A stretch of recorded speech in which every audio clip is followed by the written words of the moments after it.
YouTube, check this out. I thought this was the weirdest quarterback draft from top to bottom that we've had in recent memory, like as long as I can remember. Certainly since I've been an analyst, but even like when I was a fan and a kid down below. For those on TikTok, you can't see the graphic, but it's basically all 12 quarterbacks that got drafted and where they went. And it just hit me in a certain type of way because if you would have said, you would have got laughed off the stage if you were on one of those big desks. You would have got laughed off the stage back in January if you said Tyler Shough was the third quarterback taken in the second round, top end of the second round. You would have got laughed off the stage if you said that Shedeur was the sixth quarterback taken, laughed off the stage. You would have got laughed off the stage if you said that Graham Mertz and Cam Miller went ahead of Quinn Ewers. You would have said, hey, Max, you're losing your job. And ultimately, you would have got laughed off the stage if you said that Quinn Ewers was the 12th quarterback taken in this draft. Imagine saying that back in January, or more so December, before the college football transfer portal initial window closed. Like Quinn Ewers, if you believe what you hear or believe what you read, Quinn Ewers could have made $3.5–4 million at the college game. But instead he goes pro, and it's cool. I chatted with Connor Knapp, Barstool's Connor Knapp. I love his stuff. He's got a good temperament with Barstool. I got a video coming out, YouTube long form, about the whole Nico Iamaleava story. And I was like, you know what? He's the go-to Tennessee guy to get his thoughts. And he brought up a great point that I'm going to steal it. He was like, if Quinn Ewers transfers out of Texas, well, then he gets criticized for transferring out of Texas. And it's like, oh, you're not loyal. And, he's got the Longhorn tattoo on his thigh. And it's like, dude, you got to be, true to your hometown school. But then now he's getting criticized for being like, dude, what are you doing? You went late in the seventh round, and then now, you passed up on millions of dollars, and he would have been the best returning quarterback in college football. Him or Arch, which is a funny dynamic in itself, but just a wild quarterback draft. And it's funny to me because like guys like me and my peers, right? It's our job to, provide analysis on football and the draft. And we do it for months leading up. And we were like dead wrong. The collective football world was dead wrong on how this quarterback draft shook out. I'm looking at Tyler Shough, and so I said shook out. But yeah, wild. Other thoughts, just big picture on the quarterback draft. Cam Ward, no surprise at 1. Jackson Dart, no surprise that he went in the 20s. I think we could kind of piece together the storyline of like, hey, it makes sense that like someone falls in love with his game. I'm a USC guy, so I've been tracking Jackson Dart since, the second he made his first spring ball appearance at USC. And it's fitting that he's a first-round quarterback. That was very much the narrative when he was at USC, is like, okay, we had Darnold. Man, this Jackson Dart guy's got something. And I was high on Jackson Dart. He was my dark horse Heisman pick going into the 2023 season. He was my dark horse Heisman pick going into the 2024 season.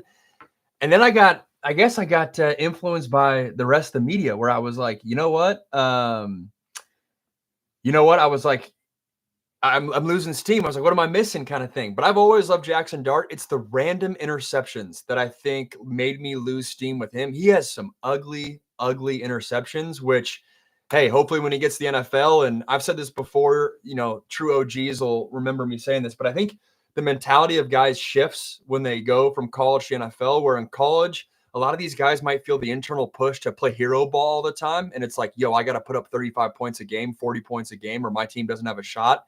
And then the mentality shifts when you get to the NFL, where it's more so, not that you're tentative, but it's more so a field position battle, and don't make the catastrophic mistake, take what the defense gives you. And it's, you kind of you rein it in a little bit. And Jackson Dart reminds me of a guy where, hey, when it's not, hey, I'm carrying the entire torch for Ole Miss, obviously you want to play his game, but I wonder if the turnovers lessen when he gets to the NFL. I made a similar point a couple of weeks ago about Sam Darnold getting to Seattle, right? If he goes to Seattle, got a defensive-minded head coach. He's not being asked to throw the ball all around the park with a high-passing offense with a bunch of playmakers. Does his mentality change a little bit by going to Seattle? Obviously, he's still going to be the same quarterback. Obviously, Jackson Dart's still going to be the same quarterback. But I do think I could see the mentality changing. Fight on, Ken. Appreciate you. Tyler Shough, again, I don't see it. I do not see it. Does he deserve to get drafted? Sure. Does he have some upside? Sure. But second round, pick 40, like take the Shedeur conversation out of it. This is a dude who's been in college, what, 6-7 years? There's a lot of quarterbacks in recent memory. You imagine where Quinn Ewers would be at right now if he stayed into college 6 or 7 years? Well, then maybe the joke is, hey, he should have done that. Like Max, that's the exact point, right? Maybe the Saints are saying that's exactly what we want. We want a guy that's battle tested and all that. But I don't see it. To me, it's a red flag when it takes a guy, and I know he had injuries, but to me, it's a red flag when it takes a guy, 3 years in college to really get warmed up and acclimated to the college game to play at a higher level. To me, in my experience, the guys that are the best NFL prospects are guys that adapted to college football early on quickly. From personal experience, two best quarterbacks that I were around in college are Kenny Pickett and Sam Darnold. I played with other guys that started in the NFL as well. Those two guys adjusted to the college game quickly, and I do think it speaks to, where they're at adjusting from or making the movement from college to the NFL. With Jalen Milroe, it's higher than I would have taken him, but that's right around the area, third round, where his upside is so high. He's got the highest upside of any quarterback in the draft that it makes sense, and I can totally see why he went in the third round at that slot. I also think for the Seahawks, again, a huge storyline, and I'll get to it. Trust me, I got my Shedeur thoughts, so hang with me. But a huge storyline is, how did Jalen Milroe go above Shedeur Sanders? Well, if you're a Seahawks fan, I'm a Seahawks fan. I'm a Northwest guy. It's much easier to sell to your locker room, to Sam Darnold, to your fan base of like, hey, we're going to get Jalen Milroe. Take him time to develop, but his upside's so good that we couldn't let him, we love his work ethic, love his upside. Can't let him fall past the third round kind of thing. That storyline makes sense. If the Seahawks at round 3, pick 92, take Shedeur Sanders, well, oh shit. Now it's, hey, everyone's wondering, are they not all in on Sam Darnold? Oh, the chaos of that QB room, all the distractions, And I'll get to the distractions because I think that's a super polarizing topic right now in the football world. But it's cleaner. The reality is it's just cleaner. No matter where you sit on the Jalen Milroe, Shedeur Sanders, all the factors that are in there, it's just a cleaner pick for the Seahawks. So I can totally see why they went Jalen Milroe. Those of you guys that have followed my content, I think Jalen should have gone back to school. I think he easily could have been a second-round pick, if not a first-round pick. I think he has a long ways to go as a passer. I think the play calling that Kalen DeBoer had last year at Alabama protected him and his inability to consistently process and get to his third and fourth progression. A lot of their passing attack, a lot of their playbook was empty formation. Empty formation forces the defense's hand. You can only do so much disguising when you're in empty formation. That was a lot of the Alabama passing attack. I think in critical downs on the road, he was able to use his legs to get out of trouble, and that was the calling card.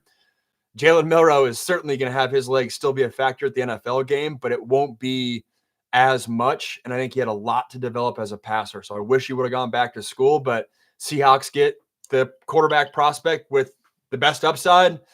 Everyone and their mother says he's got elite intangibles across the board. So that pick for the Seahawks to me makes sense. And I've done a lot of content on Sam Darnold's contract and how that worked out. So pop on over to YouTube, literally type my name and Sam Darnold. I'm sure it'll come up. But yeah, Dylan Gabriel, that's where it got really interesting. I guess Tyler Shuck's where it got interesting. But again, to tell the story, all right, Cleveland goes Dylan Gabriel. Well, there's that angle, but there's also the Dylan Gabriel over Kyle McCord. I had Kyle McCord over Dylan Gabriel. There's Dylan Gabriel over Will Howard. A lot of people had Will Howard over Dylan Gabriel. There's Dylan Gabriel, again, over Quinn Ewers. Yes, there's 4 quarterbacks between Will Howard and Quinn Ewers and Riley Leonard, Graham Mertz, Cam Miller, and Curtis Rourke. I had Dylan Gabriel above all 4 of those guys. I did not have Dylan Gabriel above Quinn Ewers. I'll get to him. But this just reminds me of a team falling in love with a guy, and the Browns fell in love with Dylan Gabriel. I think it's as simple as that. I don't think there's ulterior motive about, hey, Shedeur Sanders and with respect to the Browns pick here. I think the Browns saw a guy that had a ton of college starts, that had success at 3 different programs that probably wasn't as high in all the mock drafts and whatnot because of his size. But we've seen guys with not elite size time and time again outperform their draft status. And so here we are. And I find it funny where I feel like a huge storyline in drafts the past couple years was, hey, how many starts and how many reps and how much production do you have in college? Like that was a huge talking point, especially with the Brock Purdy having success his rookie year. And it was a huge talking point when Kenny Pickett went first round. I know Kenny's so far his career hasn't worked out, which is funny now that we're talking about the Browns. But that was like a huge talking point. And then this year, that was not a big talking point with the quarterbacks. And I think it's because literally all these guys had a shit ton of reps outside of Jalen Milroe, I would argue. But for the most part, all these guys had a ton of reps. And so that wasn't as big of a talking point. But my point here is with Dylan Gabriel and the amount of snaps that he's seen, that's a huge factor for the Browns where they're like, yo, this dude's played a ton of ball, had success at 3 different stops. We like that. Sweet. We're taking him. No quarterback taken in the 4th round. Then we get to Shedeur in the 5th round. I'll get to Shedeur. Sorry to have it be a teaser. That's annoying, but I got a whole Shedeur segment coming up. So we'll get to that. Kyle McCord, the true OGs, the nearly 100 people we got on TikTok, and the 13 strong on YouTube. I appreciate you guys. Wayne, Lauren Jibbo, JB, Johan, appreciate you guys. You guys know I love Kyle McCord. That to me is an absolute bargain at the 6th round. I love what the Eagles have done in recent memory with their quarterback positions. Like, it's no secret, or with their quarterback free agent moves and draft picks. It's no secret. Jalen Hurts, he's their dude. He's their franchise quarterback. But they got Kyle McCord at a great value here, hometown guy. This would not surprise me if he has long-term success in the NFL. What they did with Tanner McKee a few years ago, like I know that's not like a sexy thing to say, but there was a lot of people that said, hey, if Tanner McKee was on a better football team in college, Tanner McKee was a 5-star guy. Kyle McCord was a 5-star guy coming out of high school. I think Tanner McKee's still on that roster. I don't really know. But my point is, there was a lot of relative value and relative upside in taking a guy like that. You get a guy like Kenny Pickett, once a former first-round draft pick. There's a world where, hey, maybe he had long-term success and he was their backup last year on a Super Bowl winning team. So I guess you could say there was success there. And even to Jalen Hurts, right? Controversial pick, getting him in the 2nd round when they had Carson Wentz, and that worked out. So big picture, what the Eagles have done quarterback wise, it's not like sexy per se walking out of here with Kyle McCord, but that works out. Will Howard to the Steelers. I think it makes sense for both sides. My take on the Steelers, which again, I'll get to when I talk about Shedeur, is I think the Steelers just didn't like any of these guys at the value they had in the 2nd, 3rd, and 4th round. I don't think they wanted a part of Shedeur, obviously, when it's all said and done. And I think they subscribe to a little bit of what I'm saying is they don't see Tyler Shough as a 2nd-round quarterback. They don't see Jalen Milroe as a 3rd round. He's going to be our starting quarterback. They don't see Dylan Gabriel as a 3rd-round pick. And not a lot of people talking about this, but the Aaron Rodgers angle, if you're the Steelers and you got a backdoor shot at making a Super Bowl charge here, you do. And what if you're in the war room and you're kind of lukewarm on all these quarterback prospects, do you really draft one when you're the leader in the clubhouse to get an Aaron Rodgers, or does that deter him? And is that just a storyline that you don't want to navigate? I'm not saying Aaron Rodgers dictated their entire quarterback draft strategy, but I am saying it's a factor, and I am saying it's a factor that makes sense if you're just lukewarm on all these quarterbacks. And then Riley Leonard, one thing, and I forget which analyst I saw say this, but I 100% disagree with it. So you can clip this and you can remember I said this. They sat down. I genuinely forget who it was. Maybe you guys can let me know. But with Riley Leonard, they said, elite processing. That is just the buzzword of all buzzwords. That's just saying elite processing because it's a quarterback who's had success, and it's a quarterback who's, great intangible guy. He appears, smart and whatnot. Riley Leonard is not a good processor, period. And I think that is his weak. That's why he's a 6th-round quarterback instead of a 4th-round quarterback. He does not process full field progressions at an elite level. And Mike Denbrock, their offensive coordinator last year, this past year at Notre Dame, he, I think, pivoted their whole passing game strategy after Notre Dame lost to NIU because Riley Leonard is not a strong processor in the pocket at the quarterback spot. He's a great athlete. He's, a great leader. I think his legs are very, very effective and like a real factor, and probably still will be a factor in the NFL. But you look at that passing, the passing attack, weeks 1 and 2, they have an NFL playbook. It's full field progressions. It's consistently asking their quarterback to get quickly down to his 3rd, 4th, and maybe 5th progression. You look at the rest of the play calls after that, it's a lot of half field reads. Half field reads meaning cut the field in half, keep your quarterback's eyes to one side of the field, and don't ask him to scan the whole field. So I completely disagree with Riley Leonard as a good processor. I think that's just like a crutch and just like a convenient like talking point thing. But I'm out on that. Colts are real interesting. I'll get to it again of like they were a backdoor team to me that could have gotten the Shedeur sweepstakes that no one was really talking about. The Colts were interesting. The Arizona, I think there was a world where Arizona could have got in the mix, which to me speaks to how critical 2025 is for Kyler Murray. Like if Arizona loved Shedeur and we're like, yo, this guy's a top 10 guy, there's teams that could have got interesting in there. And I'll get to that again. I keep teasing it, but I'll get into a whole Shedeur breakdown. But that's where I'm at. And then I'll end on Quinn Ewers. Again, the 12th quarterback taken. There were people, a lot of people, pretty sure like Joel Klatt, Mel Kiper, a lot of people were talking about Quinn Ewers as a first-round quarterback. I don't want to say lock because I don't want to put words in their mouth, but a first-round quarterback in October. And then let's see how my math is. 7 months later, he is the 12th quarterback taken after having a strong college football season. That to me is an absolute shock. But it's also a reminder to me, I got to trust my gut, man, because I always was not all in on Quinn Ewers. I'm surprised he's a 7th round pick. I would have taken him 4th, 5th round because of the upside. I think he had to deal with a lot at Texas. I think that's great value for the Dolphins. But I always was hesitant with his ability to drive the football. It's the number one concern I have for Quinn Ewers. I think he has a natural tendency to always want to layer the football. And in the NFL, not that you're throwing every single throw like an absolute fastball, but you got to be able to drive the rock. And I don't think that's natural to him.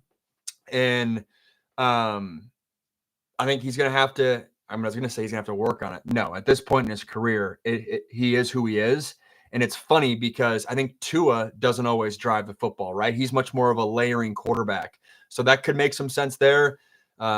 Obviously, being a backup behind Tua with his injury history, some of the weapons the Dolphins have, that it would not surprise me at all if Quinn Ewers is the starter for the Dolphins 3 years from now. We look back and that was the best value pick in this entire draft. But that one's interesting to me. Also interesting, little side note, then I'll move on to Shedeur. Curtis Rourke, there's a pocket of people that love themselves some Curtis Rourke. The fact that the Niners drafted him, the Niners and Kyle Shanahan have a tendency of finding the guy that falls through the cracks and hangs out in the NFL for 7 years. There's Kirk Cousins. There's the Mullins guy. There's obviously Brock Purdy in there. The Niners were the team that kind of took a chance on Darnold, which now makes sense. Or not took a chance, but they were the guy that was like, they were the team that was like, yep, that's our backup. We're taking of all the backup guys, of all the Jameis Winstons, of all the Joe Flaccos. Nope, we're taking Sam Darnold. Yes, football world, you might say Darnold sucks after the Jets and the Panthers chapter and all that. No, we're taking him as our guy.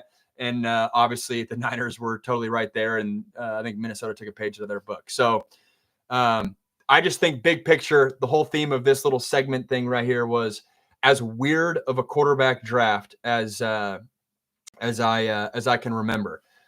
On that note, let's get to Shedeur Sanders and my thoughts on why Shedeur fell. All right, so there is so much here, and if you're on this stream, I appreciate it. It's a core group. It's the most numbers we've had on YouTube, and most numbers I've had a little bit on TikTok. So I appreciate you guys. So I'll just say this: if it gets clipped, it is what it is.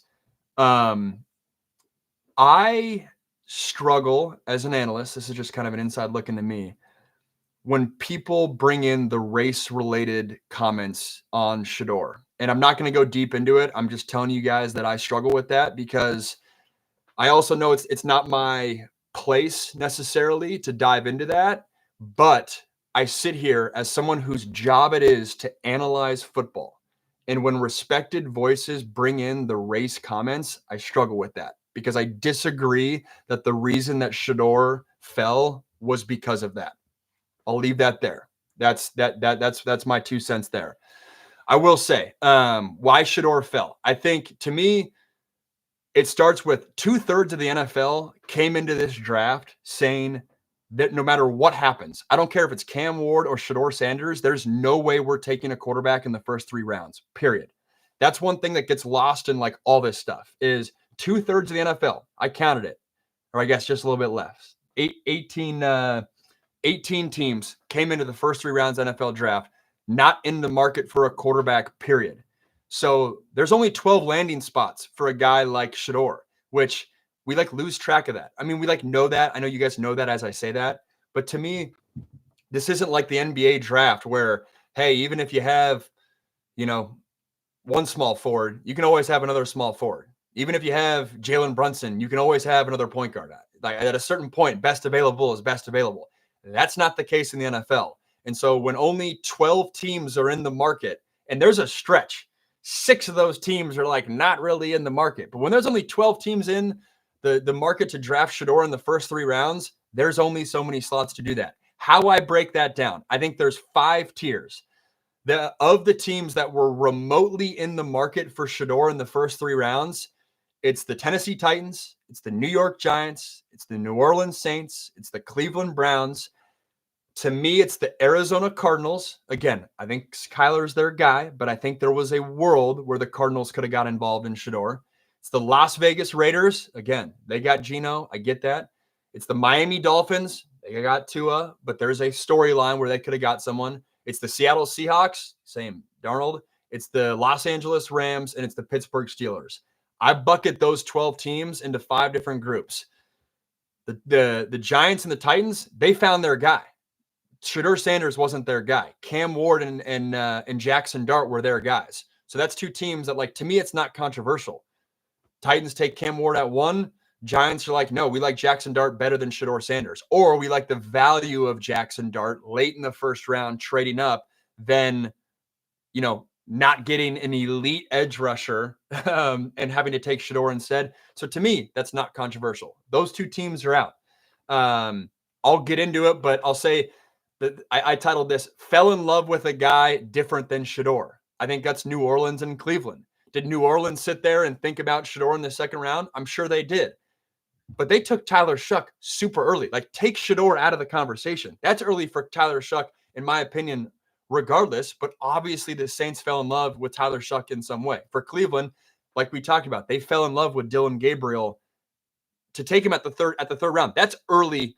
Take Shedeur out of the conversation. That to me is early regardless. That to me speaks to a team that fell in love with a guy and is like, yo, we don't want him to slip. We got to take him now. Third tier, they aren't 100% in on their guy. That to me is the Cardinals, the Raiders, the Dolphins, and the Seahawks.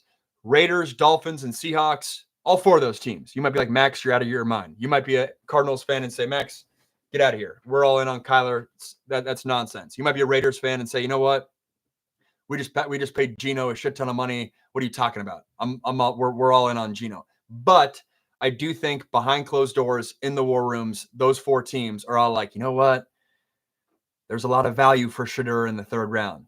There's a lot of value for Shedeur in the 2nd round. And I think they thought about it. I think it was a conversation. Obviously, Seattle took a quarterback in the 3rd round. So I'm sure there was conversation there. Aging quarterbacks. I made a TikTok that popped in a YouTube short for those of you guys on there that popped last year on this thesis. It still holds true nowadays. The NFL is in a very interesting pocket where we do not have a lot of aging quarterbacks. Like when I was a teenager, early 2010s, late 2000s, a common theme in the draft was, hey, if a top quarterback slides to the late 20s, well, hey, there's always a team. There's always like 3 or 4 teams in the late 20s that are winning now, but have an aging quarterback where you're saying, you know what, it might make sense to snag a guy like Shedeur. Nowadays, quarterbacks are playing into their 40s, so the general lifespan is just longer, but there's just not that many aging quarterbacks. So the Rams were the only team this year. It was the same thing last year. Maybe fact check me on that, but same thing last year, where the Rams are the only team that have this dynamic of like aging quarterback. Let me get someone to backfill behind him, and that's why it kind of makes sense. You know, you've seen it obviously well documented with, you know, Jordan Love behind Aaron Rodgers and things like that. But the Rams were the only team that fell into that bucket. And then Pittsburgh was the outlier of like, all right, Pittsburgh makes sense. There was a reason why everyone was talking about Shedeur to Pittsburgh, because on paper that makes sense. And Pittsburgh obviously just wasn't about the Shedeur news there. Oh, my phone's I forgot to print out the screenshot. But why did Shedeur fall? So there's a few things here. So, you know, Dion, if those of you guys that follow me on Twitter, like you saw me, you know, we were chopping it up there. So there's obviously the football side, which the reality is everything I said, not that many teams in the market. I think there is a world where a lot of teams looked at his film and said, you know what? I don't feel confident that that's going to translate to the NFL. I think his footwork at times can get lazy. He doesn't have elite arm strength. He takes a lot of sacks. So like there is a storyline where maybe the film isn't as good as we all thought, especially if, again, there's only a half dozen teams that are in the market. That's only a half dozen decision makers that have to steer one way. It's not the collective football world all over the internet making those decisions. I liked Shedeur's film. Shedeur was 1B. I almost tweeted this, but I didn't want to be Mr. Hot Take. I was almost more surprised he fell out of the first round than the fact that he fell out of the second and third round. And here's why. I had him as a first round grade. I think he's a first round quarterback. Once you get into the second and third round, then you're drafting for your backup quarterback. The optics bringing in Shedeur Sanders as your backup quarterback are not smooth. That's the reality of it. And that's a huge reason why he fell. So there is the football side. And then the optics of him being a backup of those teams that I just mentioned. If you're Arizona, if you're Las Vegas, if you're Miami, if you're Seattle, if you're the Rams, that group, which again is 2/3 of the teams that were in the market, bringing in Shedeur as your backup quarterback brings in all sorts of drama. And then the common pushback is like, oh, well, you should be able to handle that. You should be able to handle that drama. You can always tell who's never been in a quarterback room. You can always tell that. When it's DBs or when it's former defensive linemen or when it's former scouts or analysts, when you've been in a quarterback room, when that room is tense, when that room has guys at odds, when that room is not on the same page, that can have a ripple effect across the entire organization, certainly the locker room. So the hypothetical scenario of, let's go the Las Vegas Raiders take Shedeur in the second round. Think Gino's going to be pumped on that? Think it's going to be smooth sailing with Gino as the leader? Think it's going to be smooth sailing when, hey, if Gino has a 3 interception game and Dion gets on a mic on a Monday morning press conference and he has the respect and the command of all the football world, we listen. We listen to what Dion has to say. If you're a GM, I can't blame a GM for being hesitant to bring in that dynamic as your backup quarterback with all those factors at play. And that's where I'm at for, again, I had Shedeur. If I was the Browns, I would have thought about taking him at 2. But to me, you can't have it both ways. You can't have the luxury of building up a brand and having legendary on all your T-shirts and giving up an interview at the combine where you are very much giving the energy. I'm him. I'm him, and anyone else is lesser than me. That's the energy that he has. The benefit of that is I love that confidence as a quarterback evaluator. If I'm a GM, give me that confidence. I love that. Former quarterback, I wish I had that confidence. But the flip side of that is you can't blame people when they hear that and say that's arrogance. That's an appropriate reaction for a portion of people. I'm not saying that.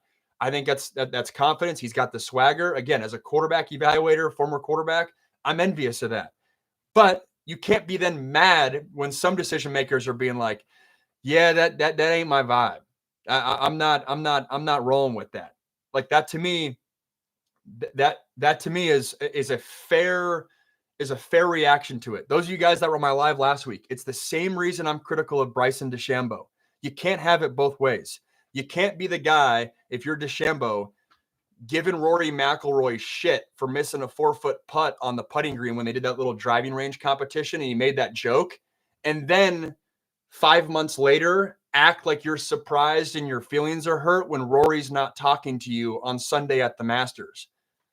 Of course he's not talking to you. You poked fun at him and gave a jab 4 months earlier. I'm not giving you the time of the day. I'm here on Sunday to win the Masters. Just like Shedeur.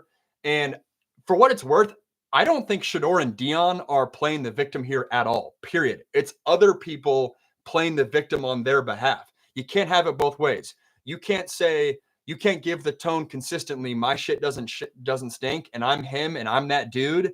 And then when that happens to rub people the wrong way, that then it's like, oh, there's some, scheme up against them, or there's some, coup up against them of like why they're following and all that. That to me doesn't align. So again, Dion and Shedeur, they're not playing the victim at all. Like I got no pushback with that. I admire, as a content creator, I admire the branding that they have built. Like that is amazing. Shedeur could have one preseason game and be done, and that dude can do pretty much whatever he wants post football. He deserves a ton of credit for that. I got no problem, building out a whole draft house where he's got legendary everywhere, but you just can't have it both ways. Again, I don't think he's asking to have it both ways, but I think other people are saying, oh, well, then there's like some coup against him. No, get out of here. NFL GMs are incentivized to win, period. If they're going to make decisions, the stakes are too high. If they don't win, if they don't build the best roster, they get fired. They got to uproot their family. They got to move to another city. Most GMs don't ever get a shot at a second GM job.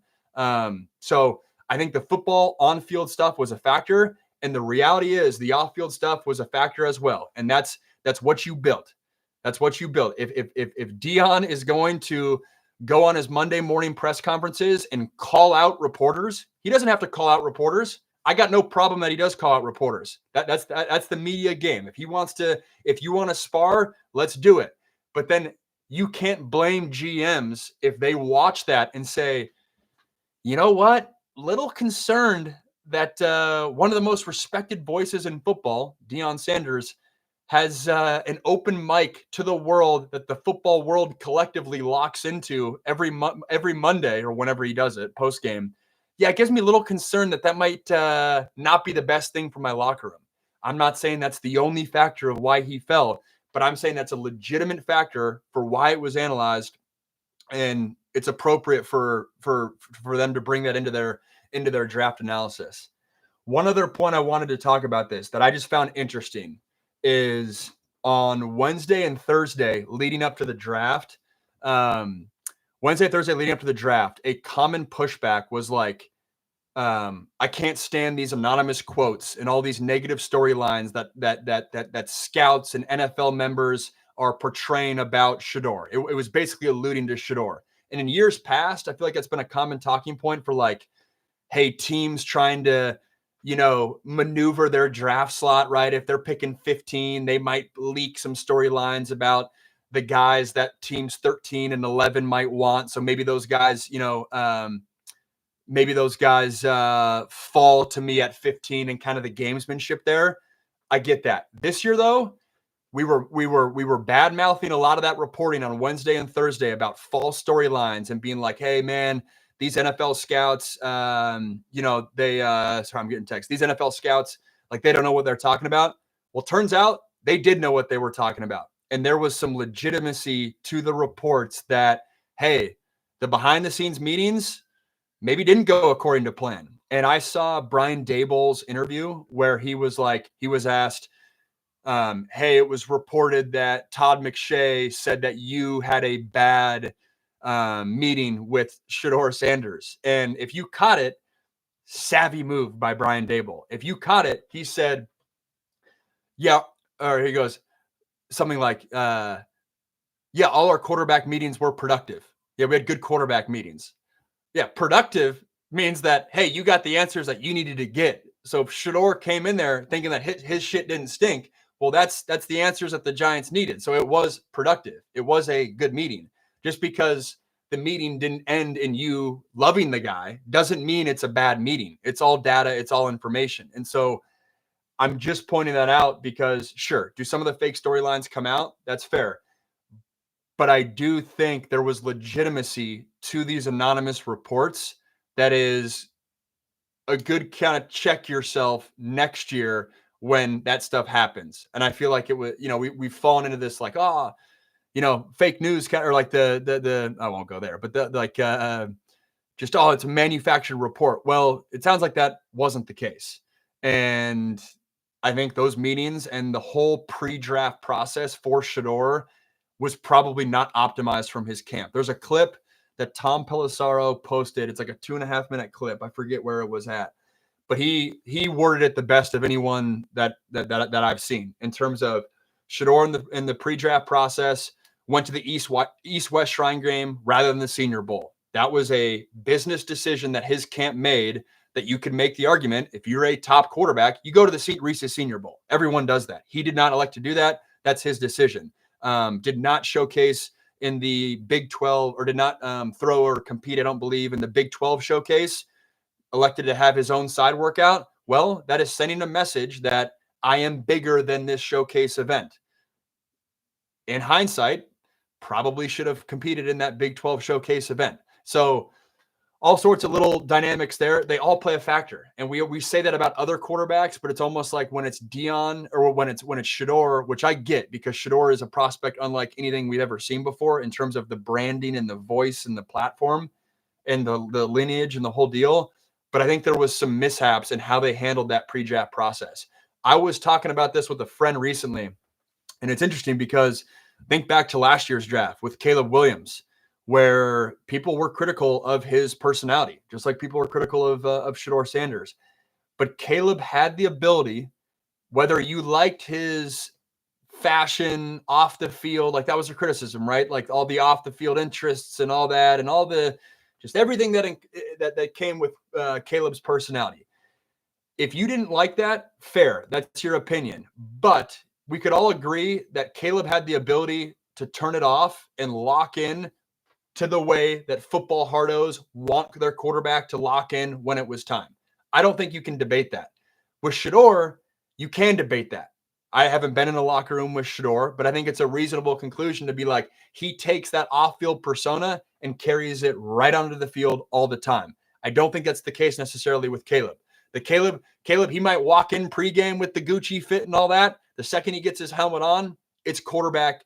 There's a way to go about this business that he does. Again, Shedeur might be able to, he might do that. I don't totally know. But to me, with Caleb, it's very clear. There's a divide between off-field personality and on-field play. With Shedeur, I don't know if that is necessarily the case. Last little point with Shedeur that I want to talk about. I think the most important trait for a quarterback, bar none, period, is confidence. More confidence is more important than arm strength. It's more important than accuracy. It's more important than footwork, than speed, than all that. Confidence is the most important trait. And I do think the collective football world, football evaluators, did we miss on evaluating Shedeur's tape or evaluating the scope of Shedeur because we got so enamored with his confidence and we said, oh, like that's a guy that I want leading my team. I want my quarterback to have that swagger. There's the off the field stuff that we talk about, but I want my quarterback to have that swagger. I love the confidence. Shedeur, and my point is, because Shedeur's confidence is 10 out of 10, 11 out of 10, did that somewhat blind us, the collective football world, to what actually was happening on the film? And I think there's something to be said about that. I'm not saying that's the only reason he's a great quarterback. He has great film. Again, that's why I would have taken him top half of the first round, or I thought he was the value of a top half of the first round quarterback. But because his confidence is so high, when you roll the ball out, you're almost like, yeah, go, like, oh yeah, he's like immediately like a whole notch better just because of that swagger he has. Same way, like when you compete right now, if you had to debate who's going to win the job, whether it's the starting job or the backup job, Shedeur Sanders or Dillon Gabriel? Give me Shedeur Sanders all day long, which is kind of crazy. He was drafted 2 rounds after that guy. Any other scenario, you'd be picking the 3rd round guy to beat out the 5th round guy. I don't know if Vegas has odds on this, but give me my money on Shedeur. Again, I think he's a better prospect than Dillon Gabriel. But I think that confidence, that swagger, it's the most important trait for a quarterback. I hope Shedeur doesn't lose that. I'm very intrigued to see how that Browns quarterback room gets, how it shakes out. If I had to guess, my man Kenny Pickett, shout out H2P for any Pitt fans on the live stream. This is the most viewers I've had on the TikTok live, and we're getting up there on YouTube. There we go. I appreciate all you guys, but got love for Kenny Pickett. My gut is when push comes to shove, they cut Kenny Pickett. They put Deshaun Watson on some injured reserve, which I never know how the timelines and all that work out, but it's going to be Deshaun Watson on some sort of physically unable to perform list. And then you start Flacco or Kirk Cousins, or is there any way Aaron Rodgers goes to the Browns? Side note, that would be hilarious. You start one of those guys, and then you keep the 2 rookies. One will be a backup, and one will be a practice squad. That's how I would anticipate that going. Last little topic, and then I'll get into some questions if we have any remaining time. We're already at 12 minutes, so I'll keep this tight.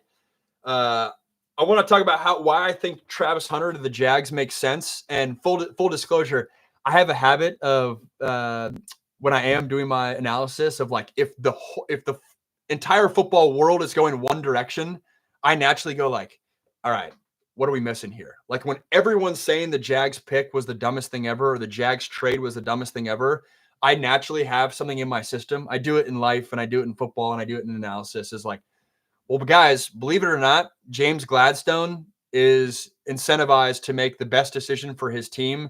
He's a young guy. He's got a family. He's not a dumbass. He is thinking. And so what's his reasoning? Why in his world does it make sense? Especially because I know everyone's calling him boy wonder or whatnot, but he's a smart guy. He knows what's going on. Why does this make sense? Side note, I did a whole long-form YouTube video on James Gladstone's path and career and whatnot. It had it sneaky popped over there on YouTube, so just type in James Gladstone, Max Brown, my name, and it'll be there. It's a cool video.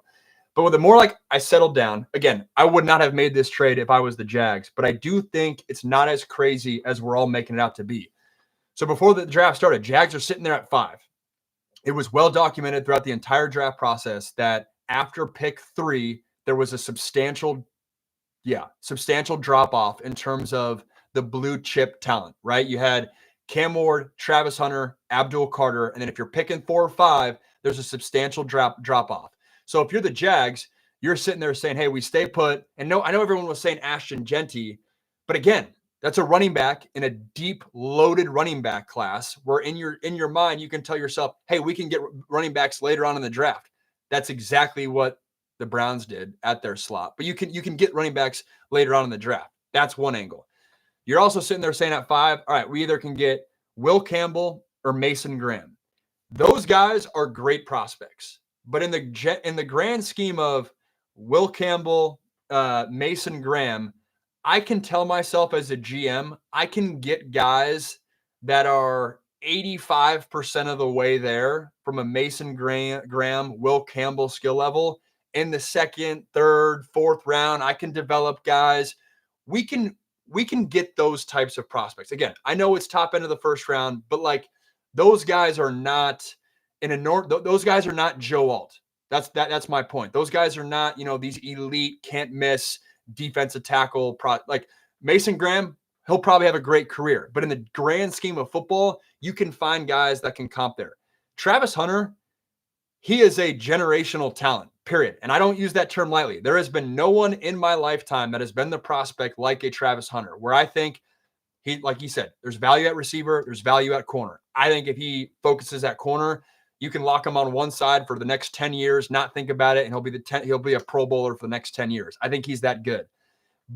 And if you watch James Gladstone's interview after they drafted Travis Hunter, the intangibles for Travis Hunter is a factor that I think we are underestimating. And I think the Jags might be overestimating, but that's where at least they're putting the value in that when you put Travis Hunter on your defense, he immediately makes the 10 other players better around him.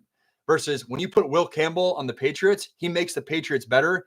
He doesn't necessarily make the individual spot of the other 10 guys better. He might make the guard next to him better. He might make Drake May just a notch better.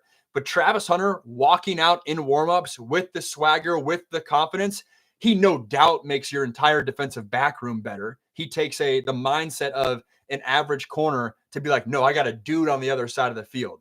His intangibles, his work ethic, everything you say, everything you hear about him, I think he makes all 10 other defenders better. So it's not just, hey, that Travis Hunter pick that you're getting, which I know you gave up a lot, but it's what he does to your entire DB room. It's what he does to your entire defense over this next year. And then as he gets older and becomes a veteran leader, you know, what he can do for your team, ticket sales, identity, all the stuff that's not just, hey, how good of a cover corner are you? Or, hey, how good of a third down route runner are you? Travis Hunter excels at. That's where I think the Jags found the best value. He's a generational prospect. I don't think that's an exaggeration. I think he elevates your entire. I won't exaggerate right now. He elevates all other. He elevates all other 5 DBs tomorrow by being in the room. By the end of the year, he elevates all 11 defenders or 10 other defenders. And going into next offseason, I think he makes your franchise all the more just locked in, ready to go. So it's not as crazy of a pick as I think it is. And then also, yes, they the Jags traded a first round for next year, but we've all been talking about how the Jags completely underperformed last year. The chances of the Jags doing that 2 years in a row, I think, are very slim, especially in a relatively weak division in the NFL. There's a world where you get Travis Hunter, he's playing corner full time, and he's sprinkling at receiver. You get both sides. You're drafting at 16 next year. So that first round pick is not a lottery pick, or at least in football terms, a lottery pick. And I don't think that trade is as crazy as people make it out to be. That's a long-winded way of saying I'm buying the Kool-Aid of what James Gladstone is selling me. I'm good there. I don't think it's as wild as people are talking about. I do think the Browns won that trade, at least right here, right now, but it's not as crazy as people thought. That was 3 segments. That was almost a full hour. I'm gonna rip down some questions because I've just been going. I appreciate you guys tuning in. This is the most numbers we've had on TikTok, so appreciate you guys there. If you're not following me, I post short form content every single day on the platform. YouTube, we're going strong. I appreciate all you guys hanging out there. YouTube videos. I posted a breakdown of every single interception Shedeur threw at Colorado this morning at 9 a.m. Go check that out. I posted Cam Ward 2 days ago. That's getting some traction. So if you're a Titans fan, go check that out as well. And then today's Tuesday, Thursday, I got a video about a USC related video about my story there. And we got some good videos in the hopper. So go check it out and put on the alerts and all that kind of stuff. Let me look through some questions right here.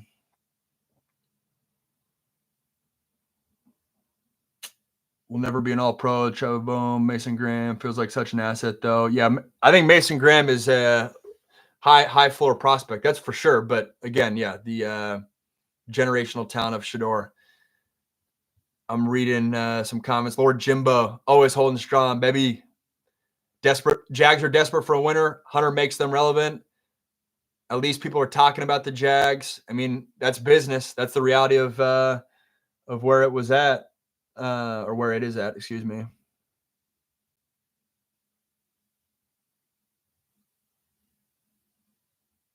No, I appreciate the chat. Good stuff, guys. Bronco Danny, appreciate the follow. That's a good reminder, too. I found Sean Payton's interview about why Shedeur Sanders. I don't even know if you're a Bronco fan. You're a Bronco fan. I see the apparel in the chat. But I found Sean Payton's interview about Shedeur Sanders really funny because he was basically sitting there being like, "Oh, it's the craziest thing that Shedeur fell. Like, there's so much value there. Like, I mean, absolutely shocked that he wasn't a first round pick." But to me, like, it's funny because at a certain point, then the Broncos should draft him. Like, at a certain point, if that's what we keep saying, then if it's that easy, if it's that cut and dry, well, then Sean Payton, you draft him. But he's not drafting him because he has his franchise quarterback. And he's wary of the optics of what that means if you bring in Shedeur Sanders and how murky and weird and awkward that could get. Well, believe it or not, Sean Payton's not the only, and the Broncos are not the only franchise that have that dynamic. So I found it really funny where it was like, hey, the side of Twitter that was saying Shedeur was just getting screwed and there was like a coup against him or whatever you want to call it. Well, when you have the Broncos type franchises and the 15 other franchises that are exactly like the Broncos, again, there's only so many teams that were in the market for Shedeur where the spots got lessened in a hurry. Who's going to start at Cleveland? I bet Cleveland goes to Vetty. I think it's going to go Joe Flacco or Kirk Cousins if I had to guess. He interviewed terribly. The Sean Payton clip, I thought it was a thought-provoking clip. I just found it ironic. I don't know if I verbalized that, my whole point that well, but it was like, yo, at a certain point, if you think the value is that crazy, well, then take him. Well, you're not taking him for the same reason all other 15 teams are not taking Shedeur, because it's just not, there's baggage, and baggage always has the connotation that it's off-field, like it's character issues. I'm not saying character issues for Shedeur at all, but there is baggage that comes with taking a guy like Shedeur. Shedeur starting by game 4 or less. Flacco too old. Pickett first-round bust. Watson hurt for season. Gabriel midterm at best. When's the Browns bye week? I'm a big believer in the bye week philosophy of like you kind of ride it out for the bye week, see where your franchise is at, and then that's where you put in the rookie. So that would be a very interesting marker for me. This is a side topic, but I'm also intrigued with where Deshaun Watson goes from here. I would love to do a YouTube video on Deshaun Watson and get him on the mic, but like, I mean, obviously he's not going to be a starter like tomorrow, but like if you're a GM right now that's looking to just, you need a quarterback, like here's a better way to say it. The Giants, I bet this offseason had a conversation about Deshaun Watson. And I would argue that if you did not have a conversation about Deshaun Watson and you're the Giants, you're not doing your job, because it's your job to look at all avenues for the quarterback position. And obviously I know Deshaun's coming off an Achilles, a double Achilles, right? But of all the options out there in the universe, and I know they have Jackson Dart now, I get that, but it'll just be interesting to see. My point is, it'll be interesting to see what Deshaun Watson's next move is, because does he just go be a backup? And it's a clear-cut backup? Does he go, hey, hang out with the Chiefs for a little bit, and he's, Patrick Mahomes, like embrace the backup life kind of thing? Or does he go to, is he in the market for the Colts next offseason? If Anthony Richardson doesn't work out and the Colts are back in, whatever quarterback vibe they're in. I don't know. That'll be interesting. Valencia, wedding week, baby. Wedding week. Bummed I'll miss it. Sorry, brother, but saw Case's picture. Enjoy that week, dude. Thinking about you. Probably not the massage parlor. That's funny. Watson needs to retire, dude. I wonder where he's at mentally, man. To wear all that mentally over the past 4 years, to go from, hey, he's on the trajectory to be a perennial Pro Bowler for the next 5-10 years. That's one thing, but yeah, I don't know how he's dealing with injuries and benching and all that. That's crazy. But it is 1 p.m.